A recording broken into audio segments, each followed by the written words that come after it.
Hi, I'm Laura. I'm an advanced somatic educator with Dzep-Chen. Dzep-Chen is a practice lineage that is a hybrid of Western somatic psychotherapy and Tibetan Buddhist yogas and tantras. This has been designed to encourage and increase your capacity for well-being, regardless of circumstances. So in ordinary day-to-day life, as well as under really difficult circumstances like grief, loss, life, right? So the first exercise we're going to do is something you might do if you find yourself particularly anxious, worried, nervous, that feeling you have when you're not quite at home in your skin. Your stomach's maybe a little clenched, there's a lot of energy up in your chest, maybe you're a little sweaty. And this exercise, like all the exercises we'll do, are things that we do naturally as children, and then in order to become grown-ups, we're taught not to do them. So this exercise has two parts. The first is kid jiggling, and the second is grown-up jiggling. And so kid jiggling is just what you imagine you've seen any 7-year-old do, right? You're going to stand with your feet about shoulder width apart, firmly underneath you. Jiggling always begins at the knees. So if you bend your knees a little bit, you start jiggling.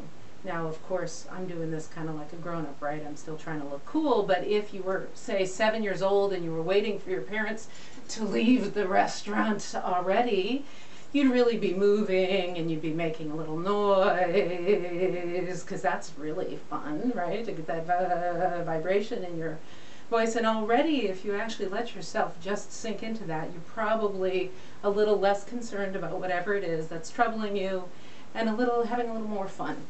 So we're jiggling. Now, the thing that jiggling does is get your fluids moving really vigorously, and bodies are always happier when the fluids are moving. And so you want to make sure that you're letting as much of your body move as you can. So knees, feet, hips, rear end. Very, very taboo to do in our culture, but let your belly hang a little bit and really jiggle, be jolly and jelly-like.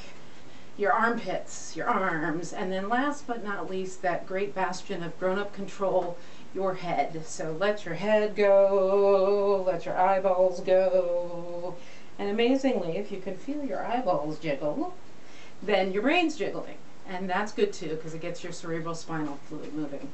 Now, if you want to do this like a grown-up, say in the grocery store line, what you would do is just let that modulation of pulsation get a little bit smaller. And really, honestly, most people are very self-concerned, and they are in their smartphones, and they're to do this and things. So if you're standing in the grocery line, just letting yourself move a little bit like this and feeling that surge of energy move and fluid and warmth and relaxation come as a result of jiggling, you're going to feel a little bit better, and nobody will notice you're doing this in the grocery store line. You can also do it while you're waiting for public transit, waiting for a meeting to start. You can stretch a little bit in that.